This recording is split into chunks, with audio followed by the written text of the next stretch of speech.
네, 여러분 안녕하세요. 반갑습니다. 오늘은 꼭 내 도움을 받은 사람이 나를 험담하거나 배신하는 이유라는 제목으로 여러분과 함께 이야기를 나눠보도록 하겠습니다. 어릴 적에 어른들께서 그러시더군요. 꼭 내 겁먹은 사람이 나를 험담하거나 나에게 피해를 끼친다 라고 말입니다.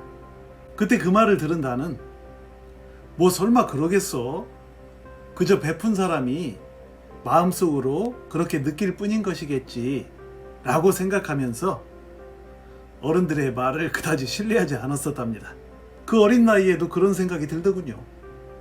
그러나 그 후 어른이 되어 나는 그 말의 의미를 깊이 깨닫게 되었고, 이후로도 세월이 흐르면 흐를수록 그때 그 시절 어른들의 말씀이 틀림없는 사실이라는 것을 절감하게 되더군요. 내가 상대에게 물질적 도움을 주면 그것에 보답하기는커녕 오히려 그때부터 만만히 보고 서서히 이용해 먹으려 들다가 급기야는 나를 험담하거나 해코지하는 모습들을 보면서 나는 인간관계에 깊은 절망감을 느낀 적이 한두 번이 아니었답니다. 그렇다면 대체 왜 많은 사람들은 자신에게 도움을 준 사람에게 보답하지는 못할 망정 오히려 그런 식으로 안갚음하여 서로의 관계를 망쳐놓는 비정상적인 일들을 저지르는 것일까요? 그 이유는 바로 인간의 본능적인 심리구조에서 출발하는데요.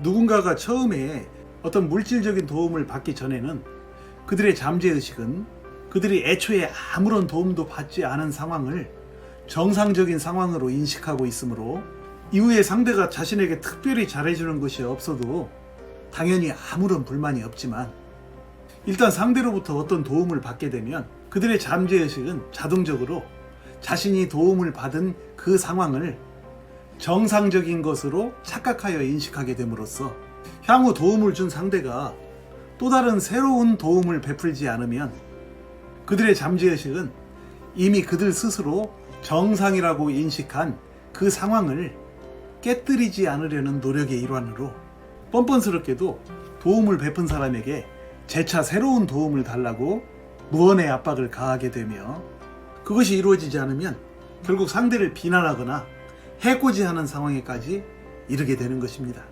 이것이 바로 인간이 은혜를 원수로 갚는 심리적 메커니즘인 것이죠. 그러니까 상대에게 도움을 주기 전에는 서로 간에 아무런 문제가 없다가도 일단 도움을 주고 나면 그 도움을 받은 사람은 이내 그것을 당연시 하다가 그 다음엔 오히려 도움을 베푼 사람에게 새로운 도움을 바라게 되고, 그것이 충족되지 않으면 오히려 도움 줬던 은인을 해코지하는 식으로 발전하게 된다는 얘기입니다. 뭐 어떤 사람들은 일단 베풀었으면 대가를 바라지 말고 그냥 잊어버려야 한다느니, 또는 베푼 것에 대한 공을 생각하니까 결국 문제가 된다느니 여러 얘기들을 하는데, 나 역시 어느 정도는 그 말에 공감을 합니다. 그러나 나는 지금 그렇게 나 한 사람의 마음만 다스리면 끝이다 라는 식의 지극히 뻔하디 뻔한 방관적이고 자기 위로적인 차원의 얘기를 하고 있는 것이 아닙니다. 중요한 것은 베푼 사람이 아무리 쿨하게 잊어버린다고 해도 그 문제가 해결되지 않는다라는 데에 문제가 있는 것이죠. 도움을 준 사람이 마음을 비운다 해도 오히려 도움을 받은 사람이 도움을 준 사람을 험담하거나 피해를 끼치게 되니 그것이 문제라는 얘기이며, 인간의 이러한 타고난 잘못된 심리를 바로잡기 위해서는 맨 먼저 가정에서부터의 철저한 의식개혁 교육이 필요하다는 얘기를 드리고자 하는 것입니다. 부모님들이 가정에서부터 인간관계 방식을 바로잡으려는 의식개혁 교육을 서둘러 실시하지 않으면 결국 우리는 우리의 자녀 세대에게도 그 잘못된 인간관계 방식을 그대로 물려주게 될 것이고, 그로 인해 이 사회는 앞으로도 하염없이 혼탁한 세상으로 흘러들어가게 될 것이므로 부모님들과 어른들이 한시바삐 각성해야 한다는 얘기를 드리고 있는 것입니다. 인간의 심리는 다듬지 않고 방치해두면 하염없이 악한 쪽으로 흘러가게 되어 있습니다. 가만 놔두면 순식간에 성큼성큼 자라나는 아이비 줄기처럼 인간의 교만, 배신, 허영심과 같은 허튼 욕망들도 절제하지 않고 방치해두면 제멋대로 아주 흉측한 모습들로 자라나게 되는데, 그 욕망의 처리 방식과 처리 수준에 따라서 훗날 우리의 자녀들이 이 세상을 이끌어 나가는 지도자가 되기도 하고, 또는 뒷골목을 헤매이는 불황자 인생이 되기도 하는 것이죠.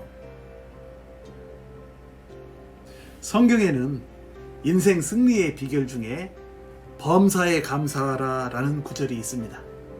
자신이 은혜를 입은 아주 작은 일일지라도 그것에 감사하는 마음은 그 다음에 연달아 발생할 더 큰 축복을 불러들이는 중요한 마중물이 되는 것이죠. 이처럼 작은 일에도 감사하는 마음 자세야말로 인생 성공의 지름길이라는 것을 깨닫는 분들이라면 분명 앞으로도 날마다 승리의 기쁨을 만끽하는 아름다운 축복의 삶을 살게 될 것이라고 확신합니다.